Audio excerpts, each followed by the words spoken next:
అందరికీ నమస్కారం. మనందరికీ మానవ పరిణామం అంటే అదొక గొప్ప విజయగాథలాగా అనిపిస్తుంది కదా? కానీ ఈరోజు మనం ఆ కథలో ఇంకో కోణాన్ని చూద్దాం. అసలు కథను కొంచెం తిరిగేద్దాం. ఎందుకంటే చూడండి, మనం సాధించిన ప్రతి గొప్ప విషయం వెనుక మనం చెల్లించిన ఓ భారీ మూల్యం దాగి ఉంది. అసలా నిజాలేంటో, మనల్ని ఆశ్చర్యపరిచే ఆ వాస్తవాలేంటో ఇప్పుడు లోతుగా చూద్దాం పదండి.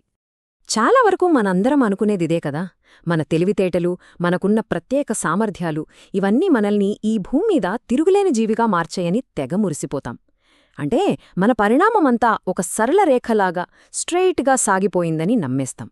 కానీ ఈ గర్వపడే కథ వెనుక ఇంకో పార్శ్వం కూడా ఉంది. మనం అస్సలు ఊహించని త్యాగాలున్నాయి. సో అసలు పాయింటేంటంటే, మానవులుగా మారడానికి మనం చెల్లించిన అస్సలు వెల ఎంత, మన ఈ గొప్పతనం వెనక దాగున్న ఆ రహస్యాలేంటి? ఈ విశ్లేషణలో మనం చూడబోయేది సరిగ్గా ఆ ఖర్చుల గురించే. మొట్టమొదటగా మనం అన్నింటికన్నా ఎక్కువగా గర్వపడే విషయమేంటి? మన బ్రెయిన్, మన భారీ మెదడు. మరి దానికోసం మనం చేసుకున్న మొదటి అతి పెద్ద రాజీ ఏంటో ఇప్పుడు చూద్దాం. 1400 క్యూబిక్ సెంటీమీటర్లు అంటే 1400 సీసీ. ఇదే ఈ రోజుల్లో ఉన్న ఒక సగటు మనిషి మెదడు సైజ్. అసలు ఈ నంబర్ ఎంత పెద్దదో అర్థం చేసుకోవాలంటే ఒక చిన్న పోలిక చూద్దాం. మనంత బరువున్న వేరే ఏదైనా జంతువుని తీసుకుంటే దాని బ్రెయిన్ సైజ్ కేవలం జస్ట్ 200 సీసీ ఉంటుంది. ఎంత తేడా ఉందో చూసారా? చాలా స్పష్టంగా కనిపిస్తోంది కదా? కానీ అస్సలు చిక్కంతా ఇక్కడే మొదలవుతుంది. ఎందుకంటే ఇంత జంబో సైజ్ బ్రెయిన్ను మోయడం ఒక ఎత్తైతే, దానికి రోజూ ఫ్యూయల్ కొట్టించడం ఇంకో పెద్ద టాస్క్. అదంతా సులభం కాదు. నిజం చెప్పాలంటే అది మన శరీరానికి ఒక పెద్ద భారం లాంటిది. విషయమేంటంటే, మన బ్రెయిన్ మన బాడీ వెయిట్లో జస్ట్ 2–3% మాత్రమే ఉంటుంది. కానీ మనం ఏ పని చేయకుండా ఖాళీగా కూర్చున్నప్పుడు కూడా మన బాడీలో తయారయ్యే మొత్తం ఎనర్జీలో ఏకంగా పావు వంతు అంటే 25% ఒక్క బ్రెయినే లాగేసుకుంటుంది. అదే వేరే కోతుల జాతిని చూస్తే వాటి బ్రెయిన్ జస్ట్ 8% ఎనర్జీతోనే సరిపెట్టుకుంటుంది. అంటే ఎంత తేడానో కదా? మరి ఇంత ఎనర్జీ కోసం మనం దేన్ని త్యాగం చేశాం?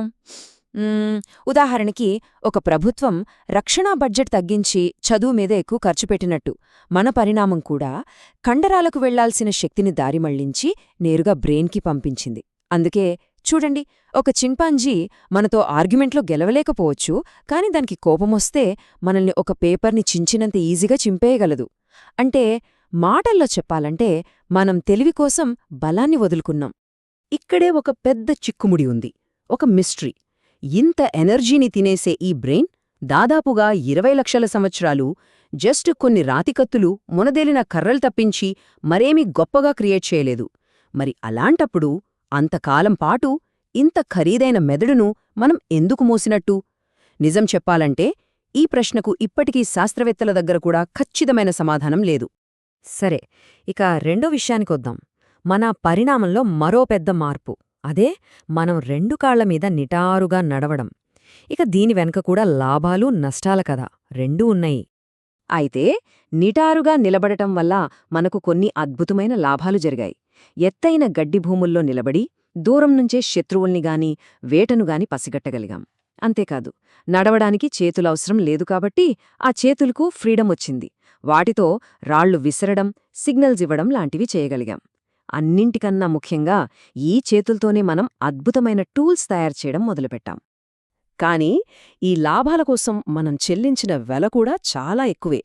అసలు మన అస్థిపంజరం, మన స్కెలెటన్ 4 కాళ్ల మీద నడిచేలా డిజైన్ చేయబడింది. దాన్ని బలవంతంగా నిటారుగా నిలబెట్టడంతో మనకు నడుము నొప్పులు, మెడనొప్పులు ఒక శాపంలా తయారయ్యాయి. అంతకంటే డేంజరస్ విషయమేంటంటే, మహిళల్లో తుంటి ఎముకలు ఇరుక్కుగా మారిపోయాయి.